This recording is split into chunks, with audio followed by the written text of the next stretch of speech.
one nation, under God, indivisible, with liberty and justice for all.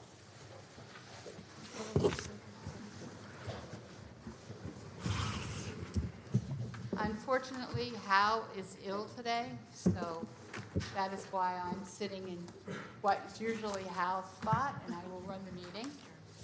Next on our agenda is the hearing and privilege of the floor.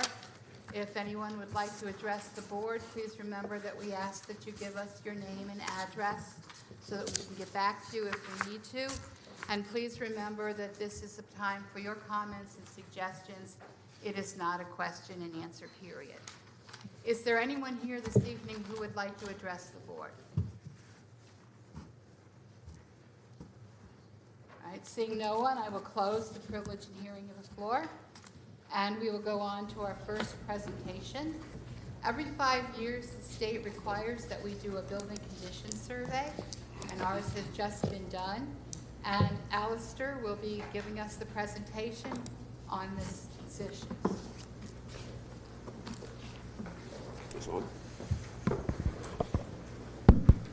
What is on? Good evening, everybody. As mentioned, I'm Alistair Aitchison from SEI Design Group. In the audience here, we have Jack Tateo from his construction management firm. And we've got Tom Ancelotti and Stephen Eden, also from SEI Design Group. Let me flick through this. Let's see. So we're going to start off, actually, this is just what we're going to talk about this evening, which is a brief recap of the last capital project. We'll then talk about the BCS review, which we've conducted over the last few months. That will lead into a potential kind of scope and referendum schedule should you opt to proceed forward. And then we touched on the repair reserve a little earlier, but we have a slide just to kind of give another overview of what that encompasses. So many of you will have seen this slide from actually our presentation back in October. This is just an overview of what we accomplished as part of your last capital improvement project. We had gone through, and again, we'd spent time reviewing all your buildings, and we were able to deliver on, of that 12.8 million in the referendum, was about 11.3 in construction, and we went through and delivered everything you see in that box there, plus more. But as per usual, with a part of our bid, there were ad alternates that we just were unable to fund based due to the bidding climate. So the items that were not able to be awarded were then kind of put onto our BCS spreadsheet for what we found as deficiencies around the district. So as mentioned, the building conditions survey is a state-mandated survey. There's many things that the state mandates you do, but this is one that's particularly handy because you basically you contract with a firm such as ours. We go in and we basically walk all the way from the crawl spaces to the roof. We give a detailed list that looks like this. I will not ask you to read it because there are many bits of information within here, and it's all kind of like detailed, every single building that we walk through. So we went through the high school, the middle school, all the elementary schools, field house, district office, bus garage. At the end of it, what it does is it creates like a list of all the deficiencies it's all the stuff that really needs attention within the next 5 years. And off the back of that, we then kind of like what we'll upload to the state is what the state requires us to basically list all the kind of potential expenditures from the district, so they have an idea of what potentially is coming down the pipeline. So you have a record of work within the district that will then kind of form potentially any other capital project in the future. So the next few slides are just showing some of the kind of percentages of what we discovered during the BCS. Over at the high school, a large percentage of that is interior work, which is when we're working on kind of like replacing door slabs or interior ceilings or abatement of floors or things like that.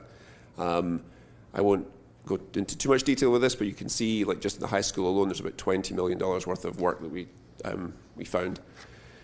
Over at the middle school, we've got about 9.8. Although over here, a large portion of this is devoted to mechanical system upgrades and replacing some of the units that have aged out. Let's see if I can, there we go, it's Scotia-Glenville. It's almost a kind of 40% again is mechanical units. Some of the kind of controls you'll see as part of the BCS findings were things that we had bid out as part of the 2021 project, but were unable to do just through kind of just not having enough funding at the time because of the kind of increased bid award numbers.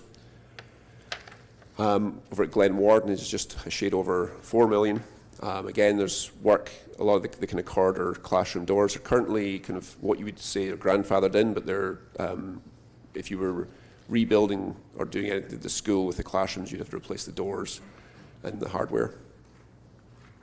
Glendale, again, it's a similar story there, where it's a lot of the door slabs or the doors and adjacent lights need to be replaced. Again, that's 3.7. And then Fieldhouse, the majority of that work is over, 57% of that is really kind of upgrading the interiors, where you have the team rooms and this kind of storage room and office rooms and the toilet facilities. District office, we've got a fairly kind of even split. We've got a third of it is actually for mechanical, and the building envelope just increasing kind of or replacing windows and doors.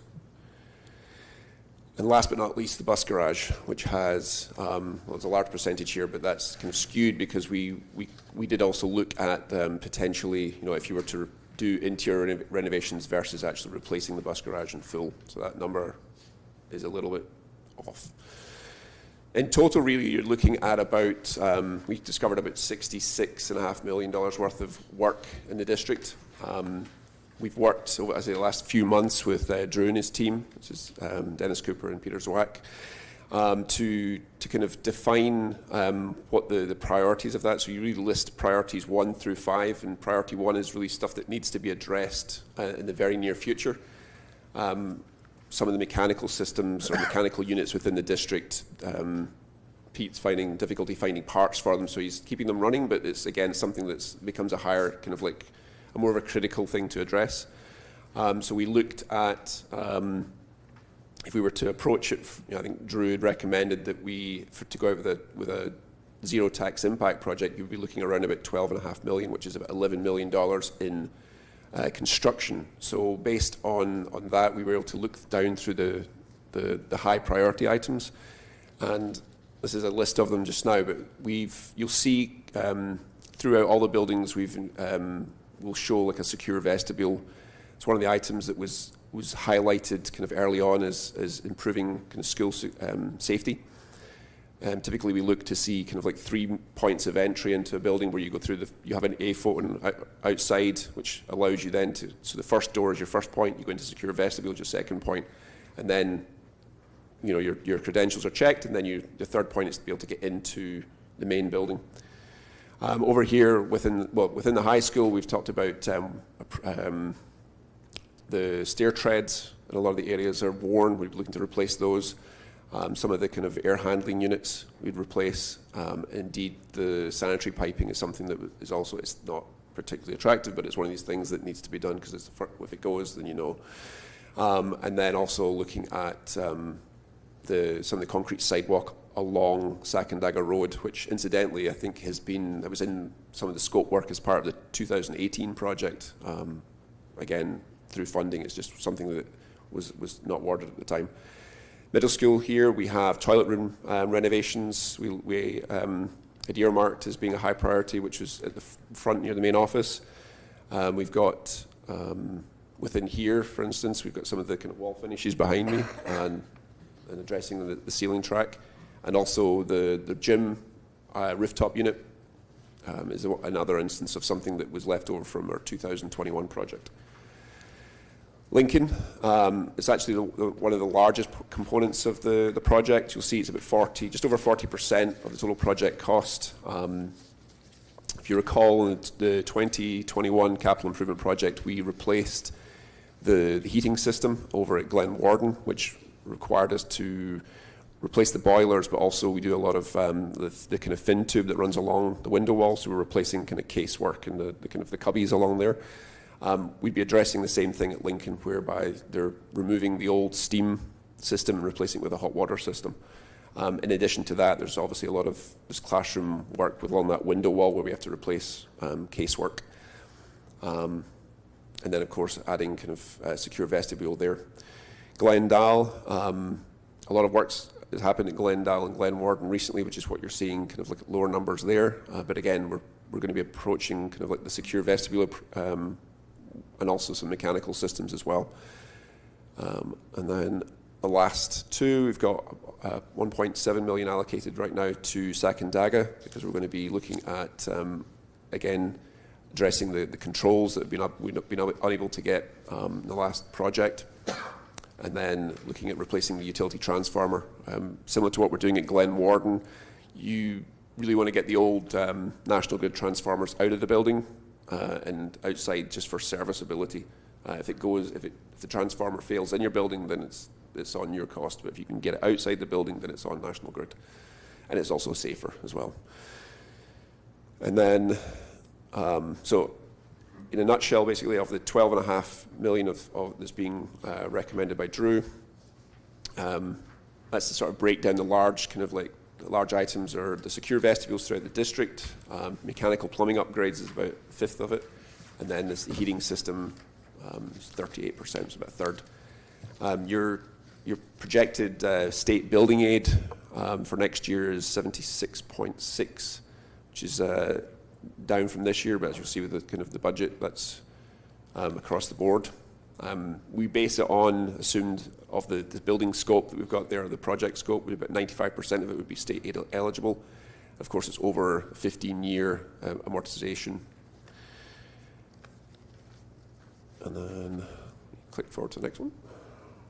There we go. So here's a rough idea of the referendum. If you were to proceed with a May vote, which would go in conjunction with your budget, right now, as the top bullet point there, we're reviewing the BCS findings with you.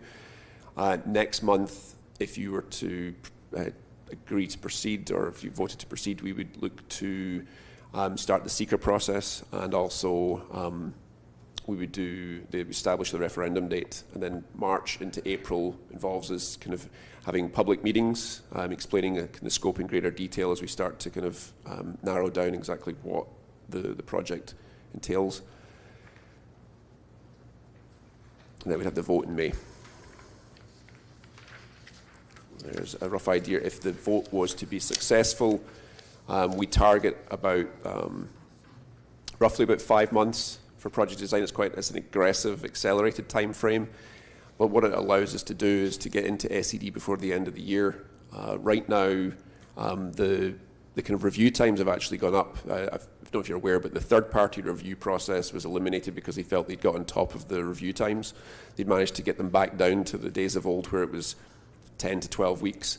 Now it's about 22 to 24.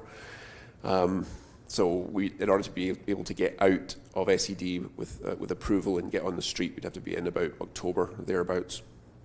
Allow for us to bid next spring, and then of course construction, as we were seeing, is confined to the summer months.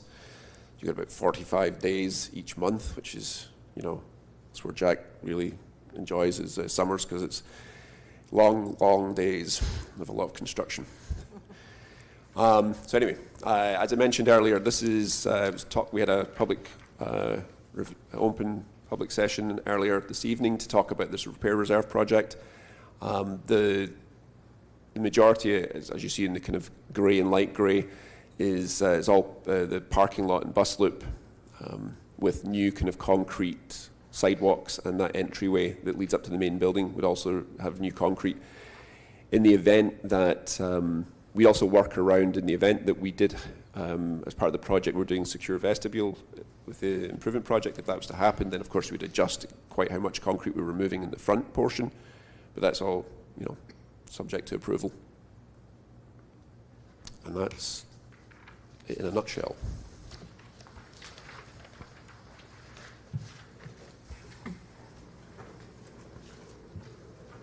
Can you go back to the picture of the parking lot?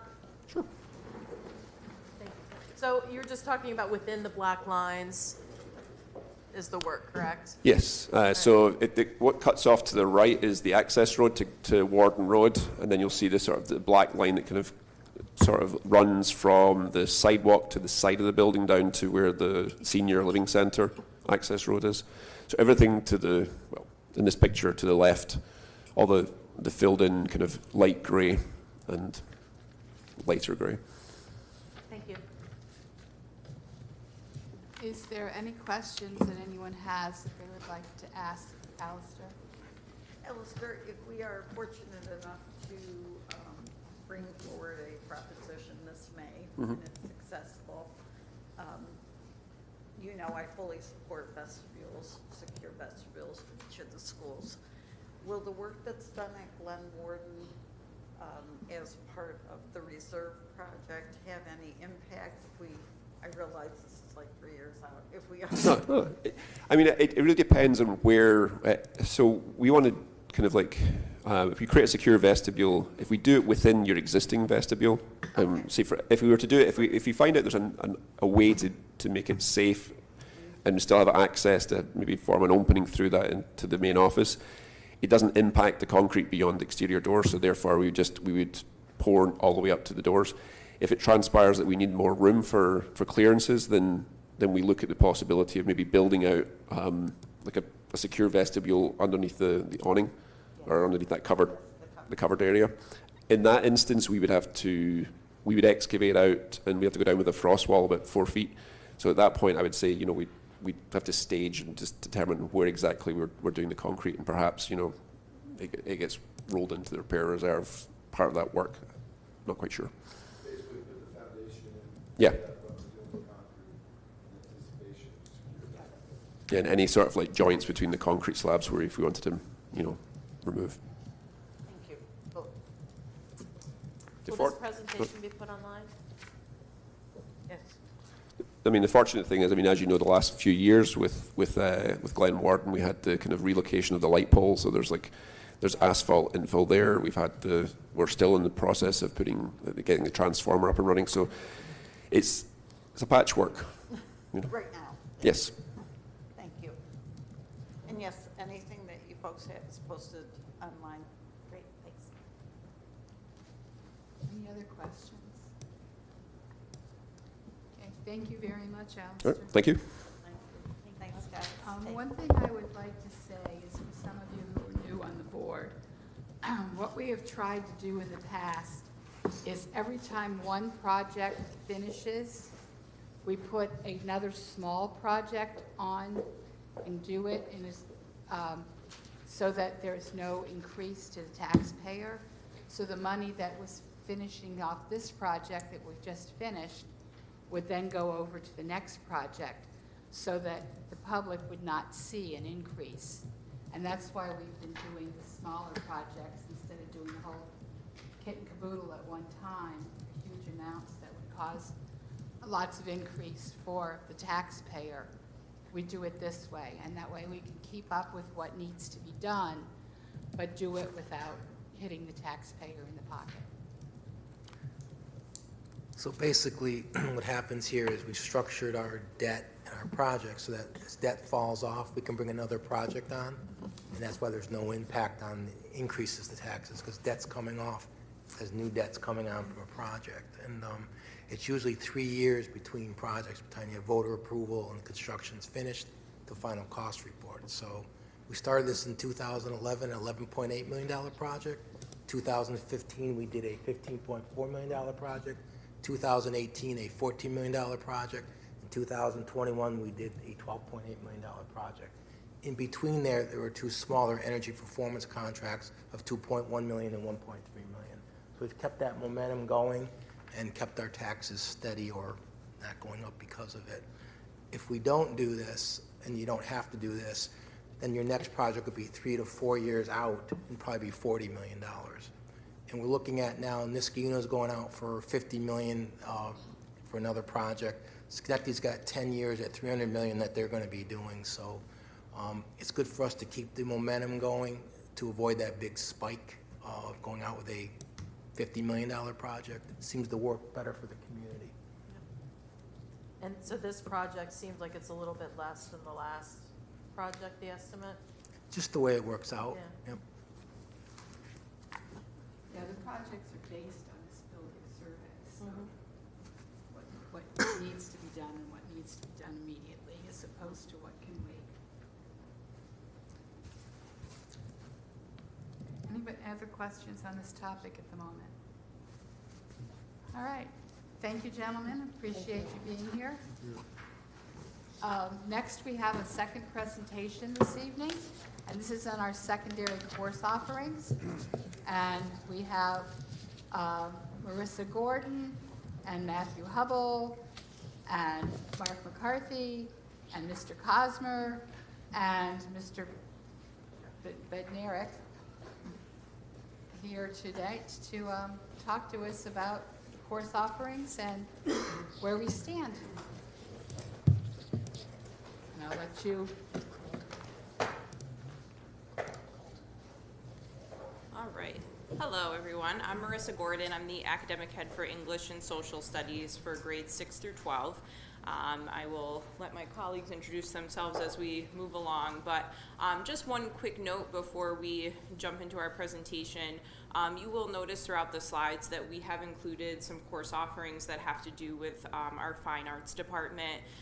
Ms. Lucier and Mr. Rockhill, they're giving their own presentation in the coming weeks, so we're not going to dive too much into detail, but wanted to include it just so you can see the scope of offerings that we have for students. So we wanted to practice what we preach because we've been doing a lot of work across the district with learning targets over the course of the past few years. So really our purpose for this evening is to convey how we feel our secondary program aligns with our district mission to provide all students the opportunity to realize their full potential and prepare them for life after Scotia. So one thing I'm very excited about within our social studies department, but really our high school as a whole, a few years ago, the New York State Seal of Civic Readiness came into play across New York State and allowed schools to apply and give students kind of a graduation accolade connected to civic participation and really being involved in government within their local community.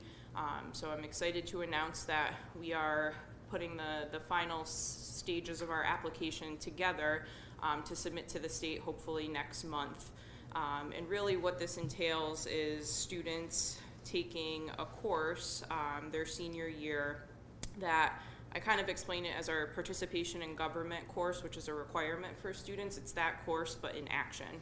So they're going to be working with local community organizations and making connections regarding a topic that they're passionate about or really interested in, and it has to be an actionable plan that they come up with to try to come to an agreement on some solutions that could help that problem that they see in their local community or their school community. So we're really excited to offer this to students for the 24-25 school year. Really the state kind of put together a mandated rubric of how a student can graduate and receive the Seal of Civic Readiness on their diploma. And what we're looking for is there's no application. However, students have to come into their senior year with at least 2 points on the New York State rubric, which I'm very excited that a lot of our students are going to be able to participate in this course if they'd like to. Those points can be received through mastery on a Regents exam, proficiency on a Regents exam, taking an advanced social studies course at some point during their time in the high school. So we have a lot of juniors right now that are going to be able to qualify to take this course, and through doing the senior capstone, they'll gain the last 4 points on the rubric and be able to graduate with the seal, which is a great distinction for them leaving Scotia-Glenville. Another course that we're adding to our program at the middle school is Social Studies 8 Honors. We offer AP World History in grade 10, which is one of the earliest advanced placement courses a student can take. So we're really hoping that adding that honors level course at the middle school will allow students to kind of challenge themselves early on. That course is going to have a lot of project-based learning, a lot of work with primary source documents, so we're really excited to offer that to students. And then you can see there, pretty straightforward in terms of our regular pathway or our honors pathway. In the humanities, students are able to kind of jump in and out of the honors pathway where they see fit. The application process happens every year, but our AP course offerings are open to all students. We have recommended prerequisites, but we really want to have that opportunity available to all students to be able to challenge themselves. Oops, sorry. And in the English side of things, our regular pathway is pretty straightforward in terms of English 8, 9, 10, 11, and then of course the middle school level 6 and 7. And then once a student gets to English 12, they have quite a few options that they can pick from in terms of electives for half-year courses. I apologize, it looks a little funky up there. I hope it printed better than it looks up there. But again, options that speak to students' interests. And then in our honors pathway, most students will take AP Language and Composition their 11th grade year and AP Literature and Composition their senior year. All right, I will pass the baton off to Mr. Matthew Hubble. Good evening, everyone. My name is Matt Hubble, as Marissa indicated. It's a pleasure to be here tonight. I know I haven't met most of you yet, but it is my pleasure to speak on behalf of the Science Department and to discuss our secondary course offerings for science. I'm going to talk about two main pathways, although there are some alternative options mixed in. The first pathway is your traditional Regents pathway. Our intermediate level science is grades 6 through 8. Those grade levels are designed to prepare students for commencement level work at the upper high school level. Grades 6 through 8 touch on all the basic science areas, physical sciences such as chemistry, a little bit of physics, some earth science, as well as some life sciences. As they move on to commencement level work at the high school, you can see it's much more regimented in terms of a specific area. 9th grade is typically biology, then earth and space science, then chemistry, and then physics. Those 4 core courses there are the content focus for science at the high school. And these courses help provide students with foundational scientific knowledge that will prepare them for college or career, whichever pathway they decide to go after Scotia. We also have several elective course offerings for students who want to dive into some specific areas of science: paleobiology, environmental science, intro to med, and a couple of others that are up there. So students can take those in addition to, and in some cases in lieu of, some of the upper level science courses. The next pathway you're looking at is our accelerated pathway. Currently, we start in 6th grade with honors science. Those students are identified and placed into that honors level course. And then the idea would be that they would move into accelerated science 7, and then at 8th grade, currently they have a choice of either biology or earth and space science. Once they complete that, they have commencement level credit on their transcript because those are Regents level courses. So they complete one graduation requirement as 8th graders. They then move on to 9th grade and they flip. So if they took biology in 8th grade, they would take earth and space science in 9th grade, and likewise for earth and space science, they would then take biology. And then they would move forward with the other 2, chemistry and physics, in their 10th and 11th grade years. This opens up a lot of possibilities for them as they get to the junior, senior year. They can take some of those electives in addition to their science, Regent science courses, but one of the better options here is taking college level courses as seniors. We currently have 3 options for that. We have an AP biology course, we have a college chemistry that's actually split up into 2 different semesters, and then we have a super physics course as well. So they have varying different options there as well. The AP is obviously an AP exam at the end of the year that they would potentially get college credit for. college chemistry is a Schenectady Community College course, so they would get a Schenectady Community College transcript associated with that. And Superphysics is a Syracuse course, so they would receive a Syracuse transcript for successful completion of that course. At this point, I'm going to hand it over to Mr. Mark McCarthy. Good evening, everyone. I'm Mark McCarthy, head of the math department, and I will walk you through what we do in mathematics here at Scotia-Glenville. So you'll see in red, we have our middle school program, which right from 6th grade, we have 2 different levels of mathematics, Math 6 or Math 6 honors.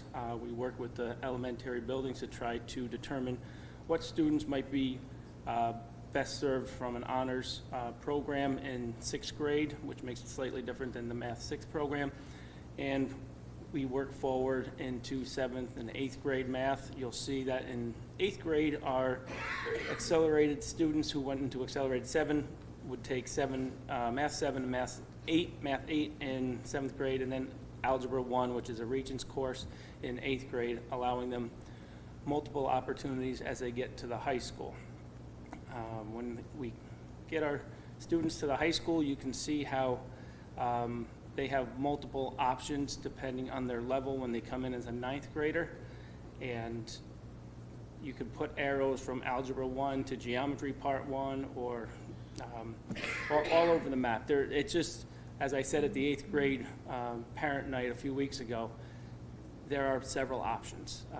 We have a path for every child. Students who struggle with math, we have a path for them. And students who accelerate in math, we have a path for them as well. You'll see our AP courses are highlighted in blue on the right.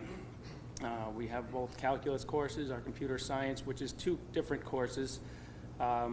We have the principles course and the programming in JavaScript. It's called AP Computer Science A, and AP Statistics, which we work with students on that who may not be a strong AP statistics student. We work with them to get them college credit. There's a way that we work with the local college here at Schenectady to get them credit in a different manner. And then you'll see some electives across the bottom of our business math course, our college math 1 and 2, and our game design math. These are good electives for students who may look at math as a 4-letter word, who may not appreciate, it's M-A-T-H, and who may not appreciate mathematics as some of our accelerated students in the AP courses, but they still have the ability to get college credit in the business math course. And we're looking at different ways to get other college credits every year. So one slight change that we made last year into this year is that algebra with a lab class. Those who have been on the board for a while know that we used to offer algebra part 1 and then algebra for students to get 2 algebra credits over the course of 2 years, sit for the Regents exam. In doing so, that kind of handcuffed their programming. And so this year we put algebra with a lab in, so they are taking the algebra course, but they have a lab attached to that class every other day. So they get a year and a half basically in 1 year to take the algebra Regents exam and hopefully put them on a better trajectory to maybe get into geometry their sophomore year. So that is everything we are offering at the mathematics department currently. And I will turn it over to Mr. Cosmer.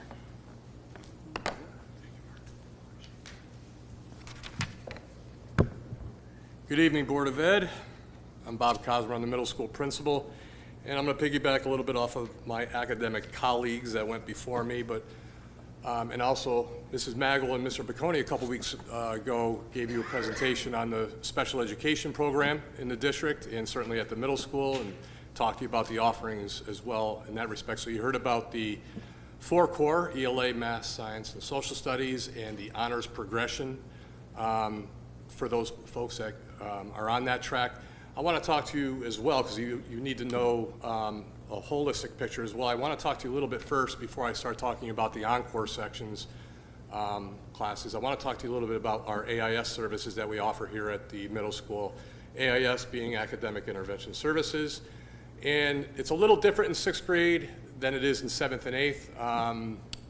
You might remember from our web presentation earlier in the year that a couple years back I devised a schedule in which every 6th grader has 9th period off to do certain activities, web-based, but one of the biggest reasons why it was great to have 9th period off is because we can incorporate the academic intervention services for those students that need it right into 9th period.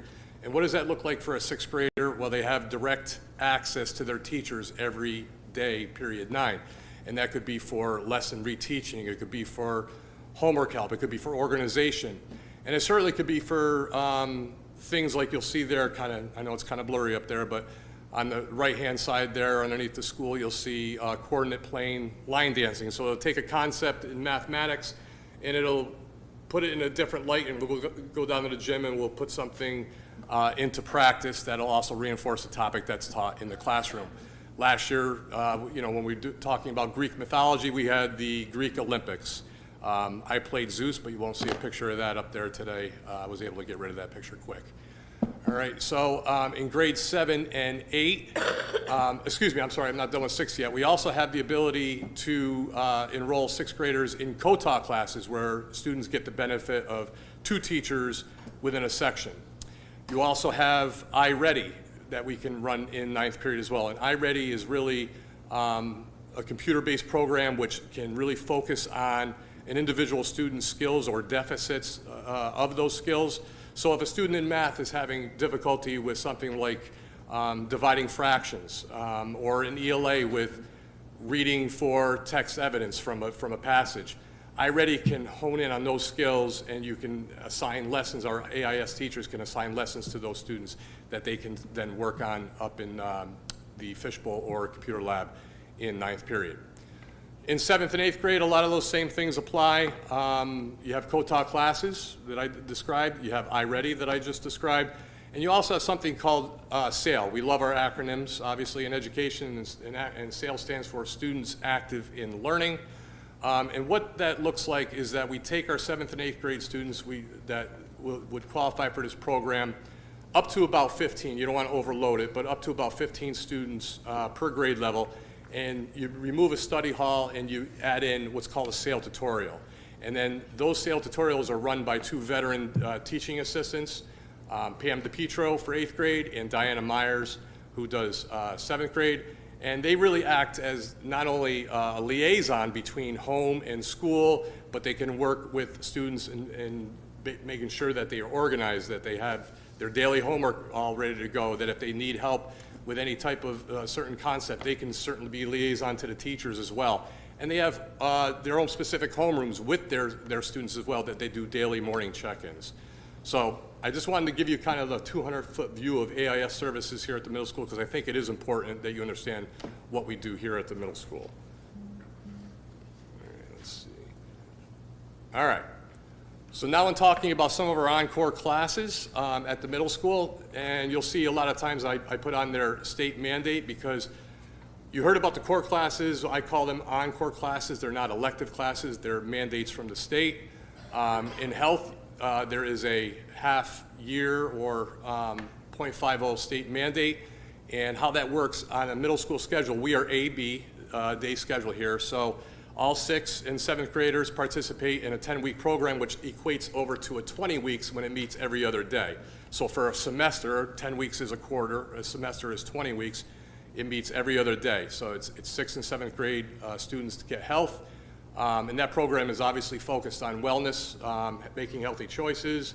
Evaluations are based on projects, presentations, homeworks, and assessments. And I'm going to also add in there that there's human and growth development, nutrition, and effects of drugs and alcohol, and making healthy lifestyle choices. All right. With technology, that is a 1.0 mandate. So all students in the grades 6 through 8 receive technology. The bulk of it is going to come in 6th grade, where it is an every other day course for an entire year. So that's 0.50 of that 1.0 state mandate. And then in 7th and 8th, students receive by semester, either first or second semester. They're going to meet every other day for that semester. And in technology, learn obviously many hands-on projects, video editing, design software, word processing. I'm going to add a little bit on there that the hands-on projects are introductions of woodworking, wiring, A lot of those things come with aerodynamic design elements for efficiency and speed. Others, like that bridge project you're seeing there on the left-hand side, focus on structural integrity. Also, computer-based drawings, spreadsheets, word processing, and Mr. Keating and Mr. Detalis also work with Jan Tunison. With the technology, she does a whole unit on internet safety, which is wonderful. You can never get enough instruction on internet safety in this day and age. All right, foreign language. Grade 6 is an exploratory program. That really is not a part of the mandate. That is more or less a pass-fail course. We are fortunate to have it. We're excited to have it, and we want to always make sure we keep it. Basically, Scotia-Glenville can be proud that we offer 3 languages, French, Spanish, and German. And during that semester-long course for 6th graders, they get a brief introduction to those 3 languages. And then at the end of 6th grade, they fill out a survey of what is their choice for 7th and 8th. We can't guarantee every choice, but for the most part, we do a pretty good job, and they pick what language they want to go on to grade 7 and 8. They take 2 years, grade 7 and 8, and it's nice that they can pass the proficiency, the checkpoint A, at the end of 8th grade, rather than years ago in the past, they had to take it in 9th grade. The checkpoint A, unless you are foreign language exempt, you do need to pass the checkpoint A in order to receive a high school diploma. Family and consumer science is a 0.75 state mandate. That is a semester-long course for each of the 3 years. Introduces students to the skills they're going to need in their futures to balance roles as family members, consumers, home managers, and employees. Also, it's the beginnings of career explanations, some food science and preparation, and effective balancing between home and work environments, focusing on not only safety, but mental wellness. And I'm going to break the rules a little bit tonight. I am going to talk about fine arts for just a second or two. It's kind of hard not to talk about fine arts this time of year, coming off of the holidays and the concerts, and tomorrow there's a winter concert. But in fine arts is really quite frankly, the only area in which there is an elective type. You heard my colleagues talk about electives at the high school. Fine arts is really the only true electives we really have, because folks could take 3 years of classroom music and meet that state mandate, and that is totally fine. Ms. Weissman, which is that picture directly in the center there and with the red wall in the back, does an absolutely amazing job with classroom music. But many, many, many of our students take band, performing art. They take a band, a chorus, or an orchestra, which will put them over that 0.75 of that state mandate. And additionally, I have 2 absolutely amazing visual arts teachers. I have Kristen Bodden, who comes here in the morning, and then I have Margaret Zarnowski, who does the bulk of all of our art here at the middle school. Our 8th graders are treated to an elective. Should they qualify and should they choose to do that, they can take studio and art in 8th grade. How do they do that? Well, those same folks give up their lunch to go across the hall to take studio art, period 7. I shouldn't say they give up their lunch. They grab a quick lunch and they go and eat it in studio art. But Mrs. Zarnowski does an absolutely amazing job with those students, and they're able to go off to the high school already earning a credit towards their diploma. So that is the middle school, and at this time I'll turn it over to Mr. Bednarik. Thank you, Mr. Cosmer. When my colleagues and I talked about this 15-minute presentation, I think we divvied it up to 42 seconds per slide. So if you're watching the clock, I'm down to talking really, really fast for the remainder of this. Lots to cover on our secondary course offerings from top to bottom, and we'll give you a chance to ask questions if you have any.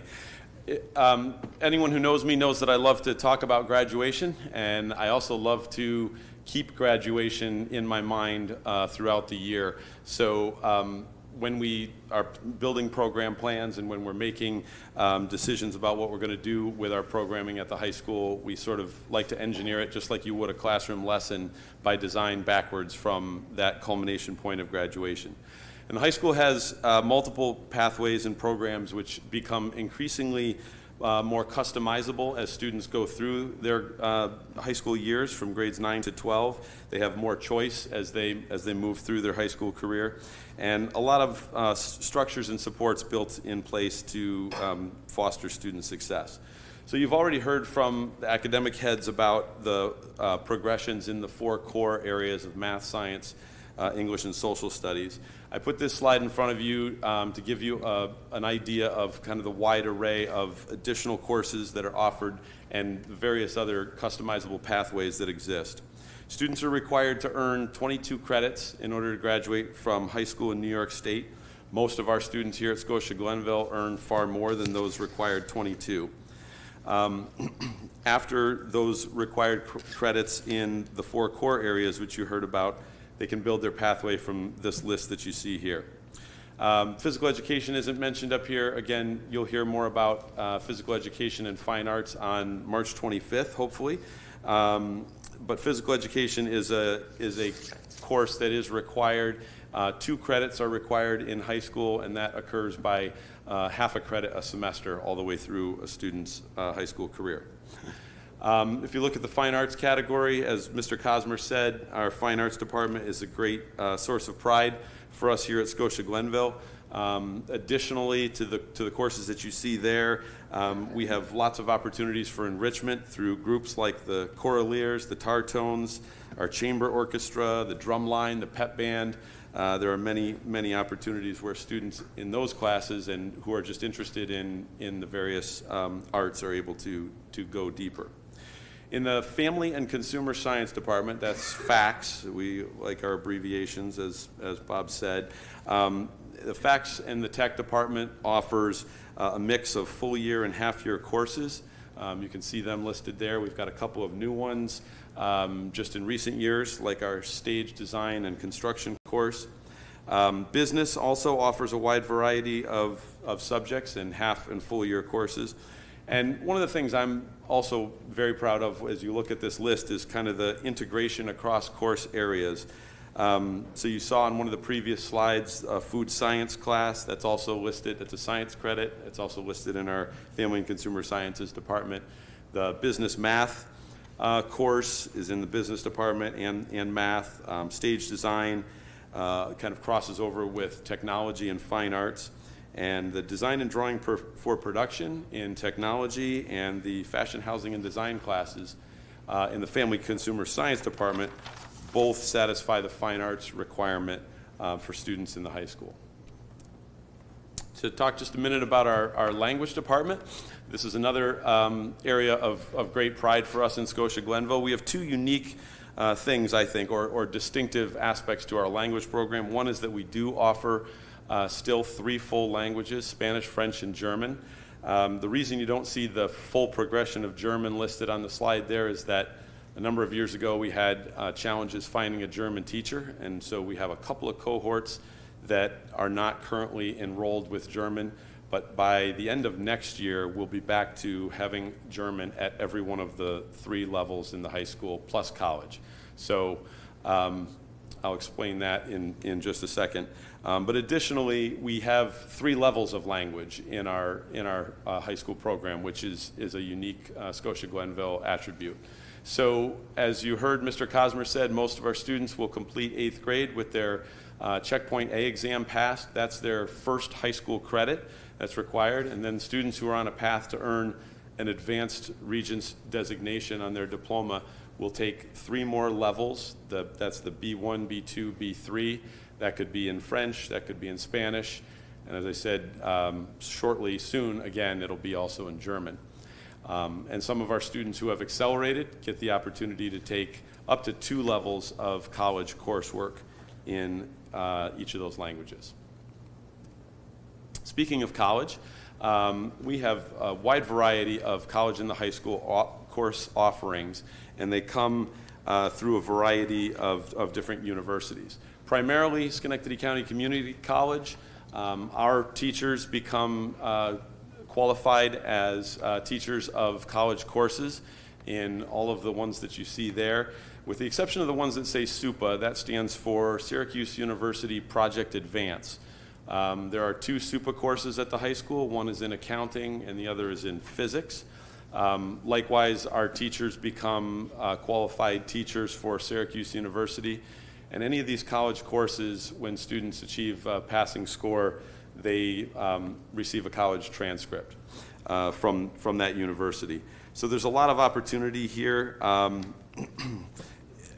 I think probably one of the great selling points for our families is that the cost of these college courses is relatively low, and as compared to what they would be when students are of college age, and there is financial assistance for students as well based on our free and reduced lunch program. So gaining college credits in high school has become quite popular, and it has a lot of benefits in addition to just being cheaper than the cost of full college. Oftentimes we have students graduate with as many as 20 or more college credits and a college transcript. And I've heard lots of stories of alumni who have come back and shared with us that allowed them to pick up another major or a minor, to graduate early, to spend a semester studying abroad. Ultimately, it's a faster track to a degree, which, as every parent is happy to hear, means that you're probably going to save money when it comes to the higher education. Okay, we also have 11 different advanced placement programs through the College Board. Those are listed down the left-hand side of your screen there. These are just the numbers from this current school year that we're in. With about 720 students in the high school, you can see out of that, 177 of our students are taking approximately 290 exams this May in all those courses that are listed underneath there. We rotate our computer science principles class with the Java class. We offer the AB and the BC Calc each year. And some of these AP courses are offered concurrently with the college and the high school classes, meaning that students can take one class, say in English language and composition, and they could enroll in the SCCC class, the college class, and also take the AP exam at the end. I give a presentation every year in February to parents, which just sort of explains the advantages of each. Students can take just the AP and not the college, or the college class and not the AP, or take them both together, and there's advantages for each. Our distance learning program has expanded significantly over the last decade or so. We now have 3 different rooms in the high school, which are equipped differently, but are capable of hosting or receiving. These are just the host and receive courses that we're offering this year, but I would say to you that it changes annually based on the needs of our students and based on the courses that are asked for on the distance learning network, which we participate in a network of, well, at least 40 schools in the capital region, but also sometimes out across the entire state. There's a larger network for hosting and receiving. I want to round out this conversation by talking to you about some of the other pathways that are open for our students. In the career and technical education world, we currently have 68 students who are attending CTE at the new state-of-the-art facility for Cap Region BOCES. It's a beautiful facility, and they're currently engaged. We have students engaged in each of those programs down the left-hand side of your screen. Most of those programs cause our students or help our students to receive key certifications, which can directly be transferred into the working world, into their career pathways. So that's one thing that our students appreciate about CTE. The other program I want to point out is the New Visions programs. In the past, we have had students go to a theater program and to an engineering program, but the most significant or the largest, most popular program has been the New Visions Health program. This year we have 6. I've had as many as 13 students in a given year enrolled.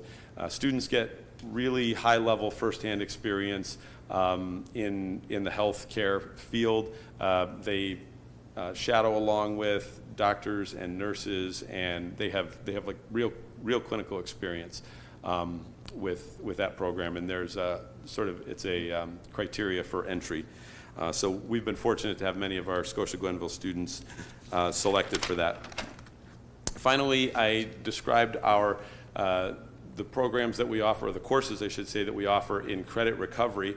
What I always tell parents and students as they come into 9th grade at the high school is that things are a little bit different in the high school, in that if you fail a course, you don't achieve the credit, and therefore you can't move forward until you've passed that course and achieved the 22 credits required for graduation. Sometimes that's something that takes students a little while to learn, but failure is still not an option. And so when a student's failed a course once or maybe even twice, we have options of credit recovery, particularly in cases where students have passed Regents exams but not achieved credit in the course.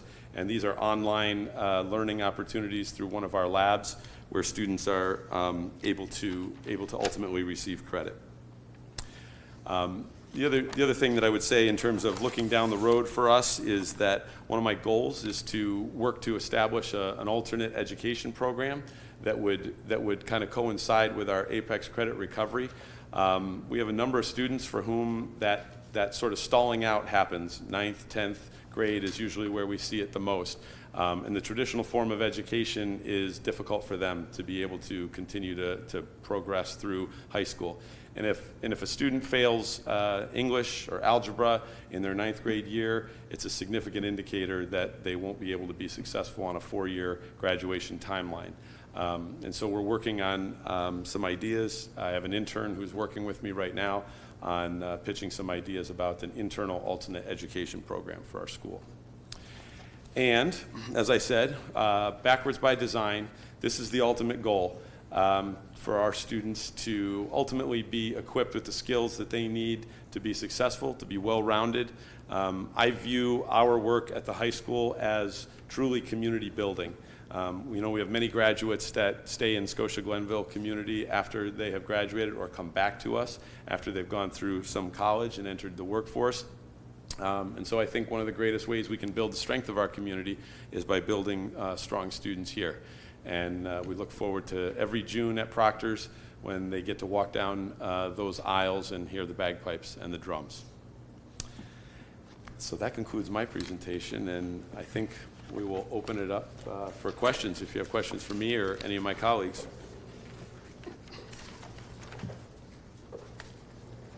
Thank you very much. It was a really nice presentation. Any of the board members have any questions they would like to ask? I have one question. So we are identifying our 6th graders in elementary school to be into the honors program. If that 6th grader succeeds in 5th grade but is actually an honors student that just needed to bloom a little bit, are they allowed to move into 7th grade into the accelerated classes, or do they just remain where they are? So if you could just bring me up to speed because I didn't hear the first part. So if a 6th grader wanted to try accelerated in 7th grade, or if they were accelerated in 6th grade? So if they weren't identified in 6th grade, so they're not in honors classes in 6th grade, Right. but they have the ability to be in honors or the higher level classes in 7th grade, do we move them over, or do they just stay on the path that they've started? We want them to move over. We want to encourage that. There's an application and a whole process, and certainly we work with the teachers, and we look at multiple data points, how they did in 6th grade. Were they a high performer? Were they, somebody that was very diligent in keeping on top of their work and then going above and beyond? And then there's an application process with the parents as well, that the academic heads for those accelerated courses to work with obviously the academic head, but to look at multiple data points to see if they're going to be able to be successful moving on to like Honor Science 7. Thank you. I have a couple questions for social studies and English. With respect to the social studies, that new program, the participation in government, I see you have it in your regular pathway, but you don't have it in the honors pathway. So what do you envision for a student who may be in the honors pathway but potentially interested in the participation in government? Yeah, really we're encouraging all students to take it. So it really works in either pathway, to be honest. In terms of social studies credit, a lot of our advanced students take AP Econ their senior year, but we actually just met with those students and encouraged them to take both, because really, it's a different set of skills, I think. AP Econ is much more, business oriented and kind of the way of the world and understanding that, but this is actually taking a lot of that, that talk and that they're doing in that course and turning it into action. So we have a lot of kids who are interested in both, especially that are going into like poli-sci majors, business, history, so. And then with respect to the English course progression, I'm interested in what the grammar curriculum is, what the dedicated grammar curriculum is, where they're learning grammar rules, learning how to apply them throughout secondary school level. So we don't have a set curriculum. I can tell you that a lot of teachers kind of have individualized ways to incorporate it throughout the content. I think with having Chromebooks now, there's a lot of benefit to, having things like spell check and grammar check, but a lot of teachers really like students to learn those skills pen and paper. So quite a few of our teachers have kind of been transitioning to doing a lot of writing activities back to like pen and paper and not so much totally Chromebook driven, a balance so that students can see those skills throughout the curriculum, whether it's they're being asked to do something with pen and paper or their computer. Why don't we have a grammar curriculum? I know a lot of parents have that concern, and as a parent of a high schooler, I have that concern as well. I think they need to be taught the rules and how to implicate those rules, and I think it's a curriculum issue. I don't think it's a teacher issue. I think we need to strongly consider a curriculum where grammar is included. Just simply having them write and explaining you shouldn't have a comma there, you should have a semicolon there, without teaching them the background of what the rule is to apply with that, they're not going to necessarily understand that. I see students learning the math rules and how to apply them. I see them learning the science rules and how to apply them. I'm really surprised that I'm not seeing seeing them being taught the grammar rules and how to apply them. I'm hoping that that's something that can be considered. I think that not having such a curriculum, I think is a disservice to our kids. Sure. And I think a lot of teachers are having really powerful conversations right now. We started a curriculum mapping initiative. So I think, for the first time in a long time, our teachers are kind of reviving where we're at curriculum-wise in the humanities department, and a lot of great conversations are coming from that. So I think it's something that we could definitely explore. I truly hope so. I'm old, so it's been a long time since I've been in high school, but I'll never forget I had a quarter where we devoted solely to learning grammar rules. Hated it at the time. Thought it was the most boring class I've ever taken in my life, but I use it every day now. And I see students' writings, and I'm very concerned that we shouldn't be relying on spell check. We shouldn't be relying on the punctuation from what Chromebook is getting us. They need to understand why and where you need to use a semicolon. They need to understand why and where you need a comma. You don't do a preposition at the end of the sentence. I'm very concerned that I'm not seeing students learning these things with a dedicated curriculum. So I just wanted to bring that forward. And again, I think it's a curriculum issue. I don't think it's a teacher issue. Anything else? No, that's all I have. Thank you. Any questions? Question, yeah, for the middle school. Sorry. How do we identify elementary students to honors classes in sixth grade? Like, how are their In sixth criteria? grade? Yeah, how are the criteria to be met? So in the beginning of the scheduling season, which is about a month away, believe it or not, I send out to the elementary schools, it's called an articulation sheet. And the elementary teachers go about the process of filling in this very long and intensive sheet, which basically the students are ranked 1 through 4 on, academic proficiency, organization, diligence, a whole bunch of different things, parental involvement, and then those go into the application process. It goes to the academic heads. The academic heads get those. They work with the families of those students, and then they come up with a list of students that are going to be in those classes that I need to put in those classes. Now, I will say, going back a couple years, you would remember that we were a TSI school at the middle school. We had part of the ESSA, Every Student Succeeds Act.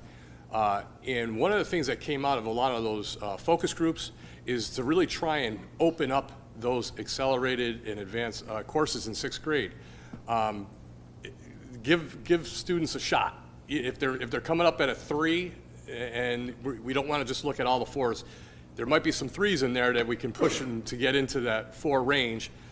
Sometimes it's successful, I'll be honest with you, sometimes it's not successful, but one of the philosophies while we went through that process was to give folks a shot at some higher level work. And with all due respect, 6th grade is probably a good spot for that to happen, because in 6th grade, I always say that my 6th grade teachers, when they're trained in elementary to be an elementary school teachers, have a little bit more of a student-centered and student-centered approach, as opposed to in 7 through 12, it's really more of a curriculum-based approach. So if they're going to struggle in 6, it's better that we know that then. Okay, but to what Mrs. Talbot was saying earlier, if there is somebody that in 6th grade, maybe we didn't identify it correctly, and they're showing that they can do higher level work, we still want to give them a shot too. But yeah, but that's pretty much what we do. We first go off of an articulation form that goes to the 5th grade teachers. Yep. So, a question about the CTE program. What do you do when the students are in that program? Like, let's say a student loves welding and metal fabrication. What are we doing past that once he graduates high school or she graduates high school? Or do we have programs with companies or? Well, it's interesting. BOCES tends to kind of take over at that point in terms of pairing students up with local companies and places with jobs. They have students that finish those kinds of trade programs at Cap Region BOCES, and I didn't mention earlier, our students go for half of a day in their junior and senior year, either AM or PM, right? But typically students that finish in one of those certification programs, they're paired up through Capital Region BOCES with career opportunities. I do also have businesses, local businesses, and people who reach out to me all the time. And we work through our counseling department to try to offer the opportunities for work and employment to students that are in our school. I think of like students who are taking tech classes and maybe doing a concentration in tech classes, but not necessarily going to CTE. We connect them through our counselors and our teachers to the work opportunities. But most of the BOCES kind of, once they have them for their junior and senior year in welding, they're usually feeding them lots, because there's so many opportunities, they're feeding them the majority of the ones in their career field. Thank you.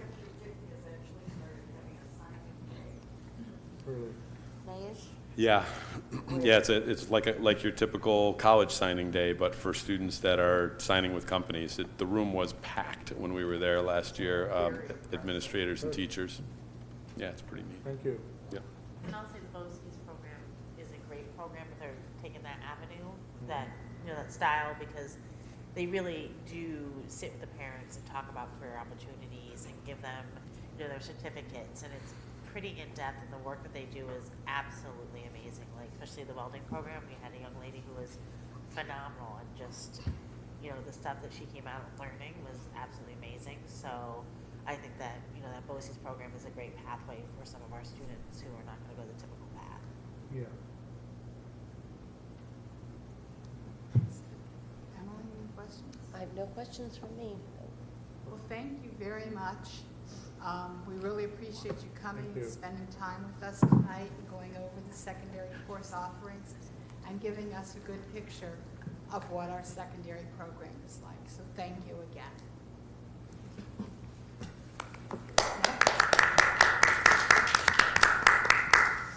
And yes, you can go. It's been a long day. Next on our agenda is superintendent's comments. Susan? A couple of things. I too want to thank my colleagues for the beautiful job that they did this evening with presenting the secondary programming, and I look forward to seeing our elementary folks do something similar in the not too distant future. And I also want to encourage the board to think about the referendum, although it is not what we would call a particularly, if you will, sexy referendum, like what we did in the school library over. It has pieces that are critical, both to preservation of our facilities, but also to school safety. Just like your own home where you have to keep up with things or they get worse and then you pay more. We have been on a very solid and steady path to keep moving forward and keeping our facilities, perhaps not everything we want, but making sure that what we have is well cared for and well maintained. So I encourage you, if you have questions about any of the information you heard tonight in either presentation, to please reach out to me with your questions, and I will do the follow-up and get those answers for you. It was a lot of information. So thank you. Next on our agenda is the 2024-2025 budget. An update from Drew. Thank you, Pam. At your places is a brief state aid analysis, because the governor came out with her budget proposal for 24-25, and with that I gave you a little bit of a glimpse of what's coming forward in our budget, although it's very early. The governor's budget basically gave us a 2.1% statewide increase in school aid, far below what she had talked about a year ago. The interesting thing there was supposed to be a 4% inflationary factor in that for all school districts in the foundation aid formula, and she unilaterally cut that to 2.5%. So she did that because they're at a deficit at the state, so that's what she did. She also removed the hold harmless clause, which basically protected districts from going backwards in foundation aid. So a number of our surrounding districts are having reverse or declining aid. Coble Skills, one of them, Duanesburg, Niskayuna. Talking to my colleagues, they may be facing significant layoffs because of the reduction in foundation aid. Scotia-Glenville will see about a 2.2% increase in our school aid, kind of within that 2.5 I've been talking to you for the last year that we would see. That's $537,000 increase in our school aid budget to budget, which makes up 38% of our funding. Our expenses, preliminary, and it's early, are going up about 4%, which is about $2.6 million. So the simple math is, you can see there's money to be made up on the tax levy. Again, very early. Susan and I will be bringing you the first draft at the end of February. I've had 4 first drafts since Thanksgiving, so we'll have some more before I get to Susan. So with that, I'll leave it to any questions you may have. I'd be glad to try to answer them. Questions from anyone? All right, then let's move on to the senior citizens age exemption and the volunteer firefighter exemption. Up for discussion. Drew? Kim asked me a couple good questions, and I'll try to, with the senior exemption is adopted at the county level. The town then had their own set of exemptions. The school district about 10 years ago attempted to start trying to catch up to the county with $500 a year increments, which we've been doing. And you can see we're well ahead of the town, their exemption levels. And we've made some gains on the county. I think we're at 31,000 our top level, and the county's at 36. What this has done by doing the $500 per year over the last decade, it kept things pretty level, so that as people came onto the exemption, other people fell off. So the number has been pretty steady, so it's had no impact on the tax rate. Because what an exemption does, it removes property parcels off of the tax rolls and shifts more of the burden to the rest of the people. So it doesn't affect your levy, but it affects your tax rate. And by doing this 10 years of streamlining it, it's been pretty well non-existent in this. The new one is the volunteer firefighters that came out, I believe, a year ago, and I attached legislation to each person at the board.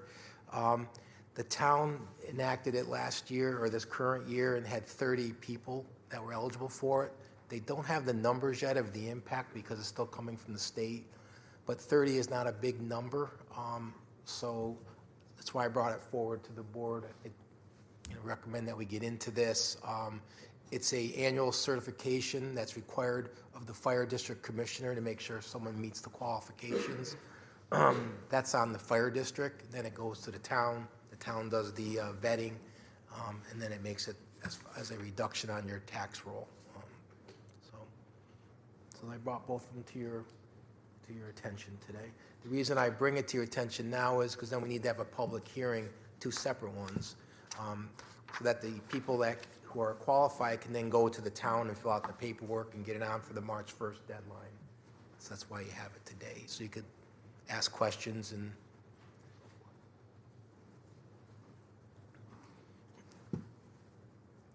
I think this has been very well met by our senior citizens, knowing that we are doing something every year. It may not be a lot, but it's something to move them forward and help them out financially if they're lower income senior citizens. And it's been very well received. And personally, I'm committed to continuing this because it's important for our citizens to be able to keep their homes and still live in Scotia.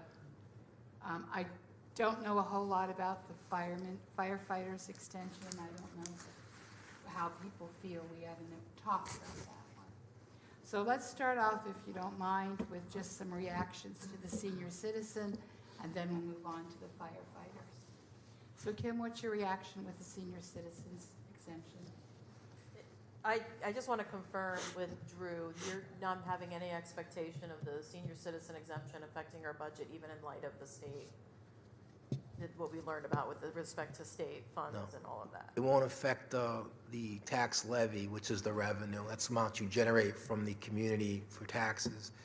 If you had a big surge in it, it could affect your tax rate because it pushes that burden onto other people. But it's been so minimal, it hasn't really changed in the number of exemptions or the dollar amount in the last 10 years. Again, we've been, fortunately, those are coming on are offset by those coming off for whatever reasons. So, And I don't have any objection. okay. Kim? Conjet? Nope. Emily? No, I had the exact same question. Okay. What about firefighters? We'll go the other way. Emily? So Drew, you said 30 isn't a big number.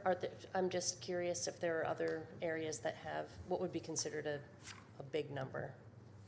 Well, you look at our veterans exemption, that's a significant number. That's when we did that was a 0.5 shift on our tax rate. 30 is nothing. It's I don't mean it's nothing, but it's very inconsequential. It's not a lot of people. It could grow.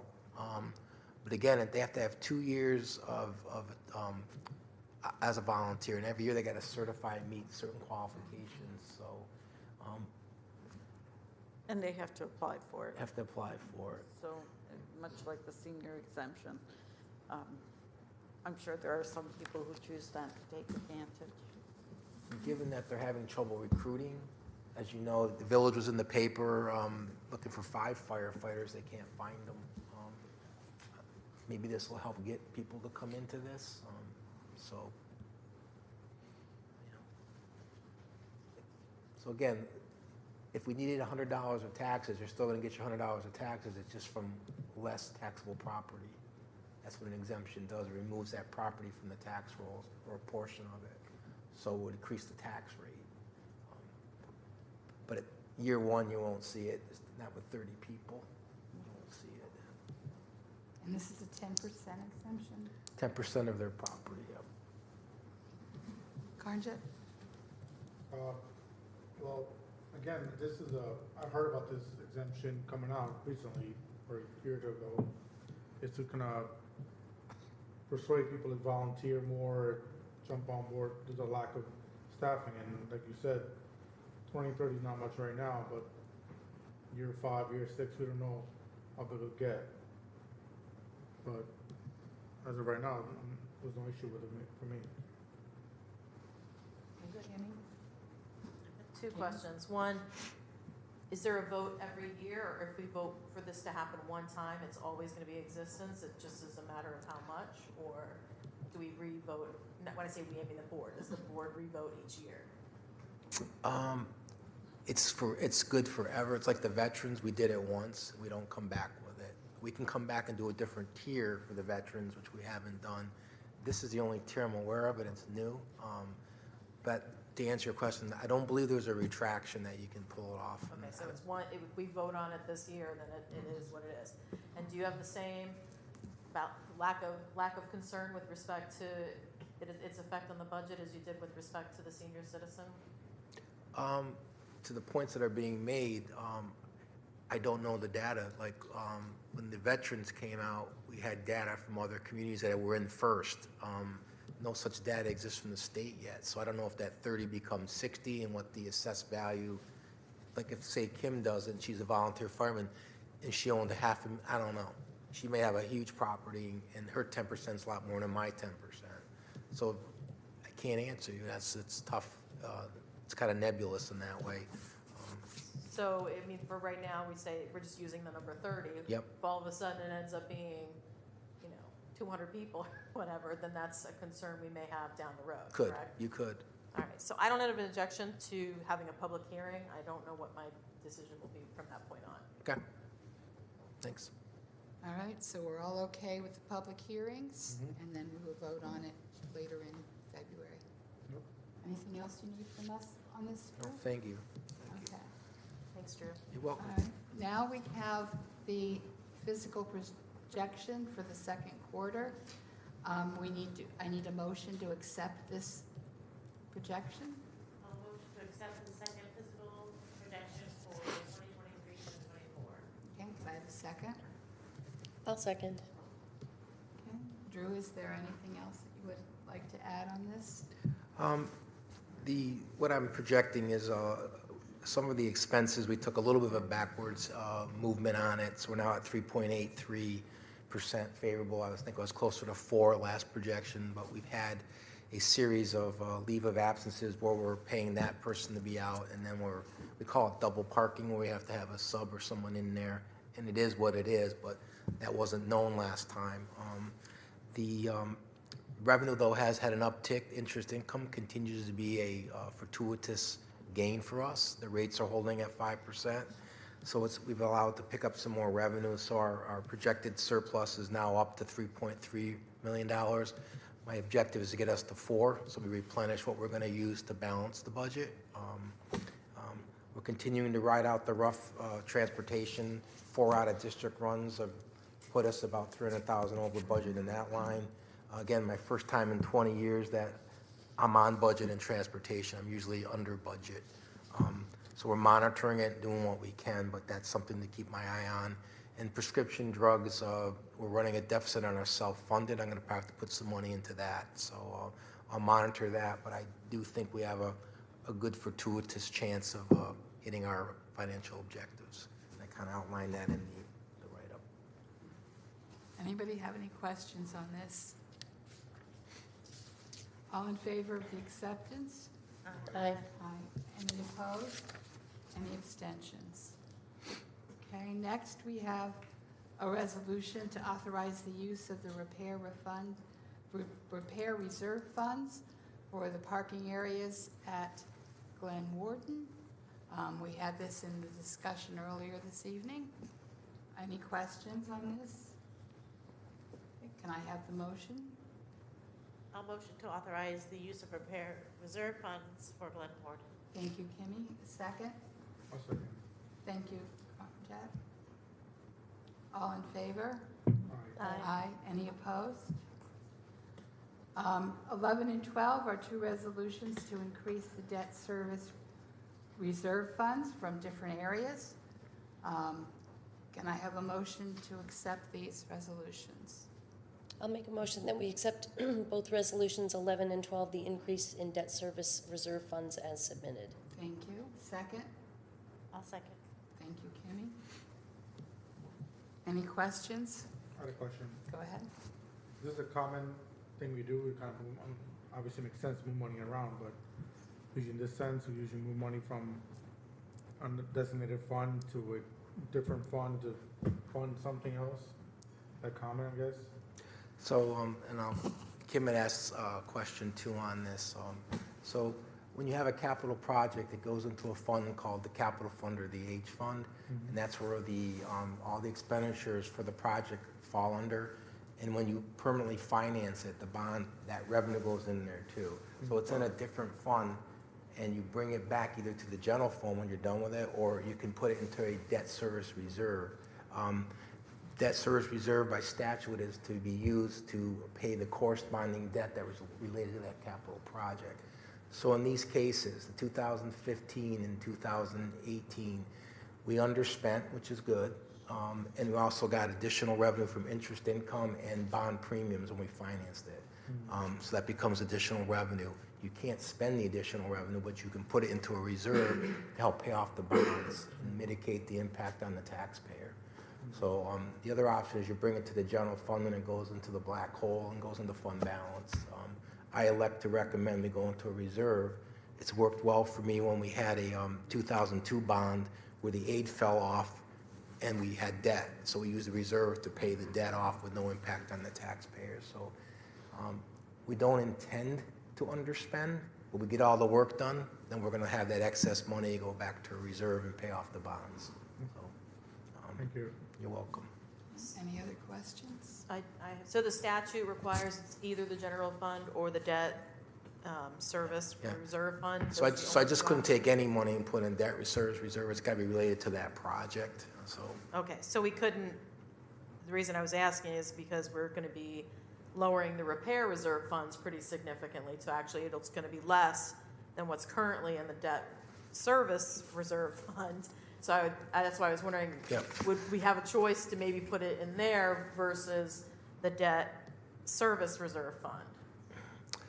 I can't go directly from the capital fund to a repair reserve. I've got to go this way. Okay, thank you. You're welcome. All in favor? Aye. Any opposed? Any abstentions? Okay, next we need a resolution to accept a gift and donation to Glendale. I move to accept the gift and donation to Glendale Elementary from Box Tops Education Program. Second, please. A second. Thank you. Any questions? All in favor? Aye. Any opposed? Any abstentions? Resolution to Lutheran Community Scholarship. I move that we accept the revision to the K-30 Scotia-Glenville School PTA Scholarship. Thank you. Second. I'll second. Thank you, Kim. Anybody have any questions on this? I have a question. It's that there were a couple of pages in support of this, and one said that the fund was established in 1954, and one said it was 1974. I was just curious if we knew which one it was. I'm going to have to check. I do not know for certain. I'm just curious. That's great, by the way. Yeah, this is one where it said give it to a sixth grader when we were K-6 schools. Now we're K-5 schools, so we don't have any sixth graders to give it to. So we've got to pull it back and make it for fifth grade.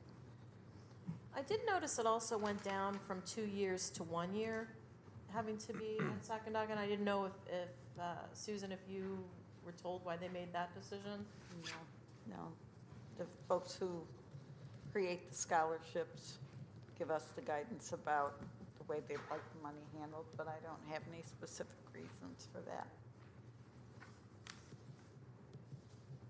Any other questions? All in favor? Any opposed? Okay, I now need a motion for communications and staffing.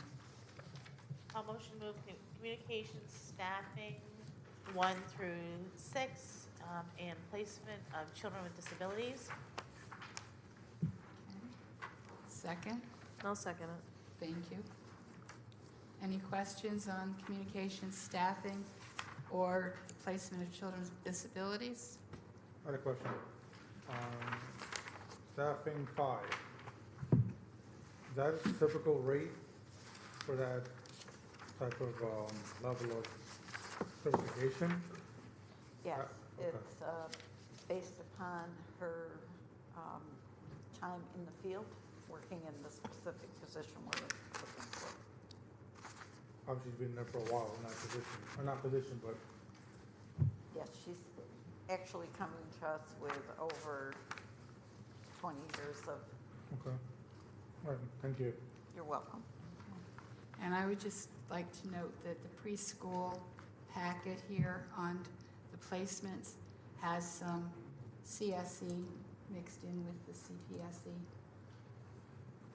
This happened several times now. Thank you. Any other questions, comments? All in favor? All right. Aye. Any opposed? Any abstentions? All right, other business. You've given the 2024 budget calendar, telling you when all our meetings are and what we'll be covering and as we get into budget season. Next meeting will be, we'll hear about the tax cap, and the second meeting in February, we'll hear about the rollover budget. So it's coming up very quickly. Anybody have any questions on the calendar? Okay, we were also given 2 committee charges for us to look at for the DEI Strategic Planning Work Group and Superintendent's DEI Council charge. Anything we need to do with that right now? Certainly, if you have any feedback for me, feel free to send it my way. My goal is to have you adopt the charges at the first meeting in February, which is the 12th. All right, next, under other business, BOCES gave us the wrong date for the board meeting where we do the vote for the BOCES budget and BOCES Board of Education? Mm-hmm. Okay, members, it was changed from April 17th to April 24th, and that is a Wednesday. That's the date we have the weird meeting date. So please be sure to correct your calendars so that you know that change. Okay. Anybody have any other business that needs to be brought before the board tonight? Did we include 17, routine business, or am I wrong? I'm sorry, what? Did we? Yes, vote on- placement of children with disabilities. We did that, okay. Yeah. All right, maybe I didn't hear, okay. Yeah, that was with the, I figured out, usually that's your, I believe I did, Rachel? We did both, okay. okay. It's always good to check. I'll make sure. All right, we are now, if no one has any other business, we have our second hearing and privilege of the floor. Is there anyone who would like to address the board this evening? Okay, thank you. I will close the privilege and hearing of the floor. And may I have a motion to adjourn? I'll motion to adjourn. Thank you, Kim. Second? I'll second it. Thank you. All in favor? All right. Aye.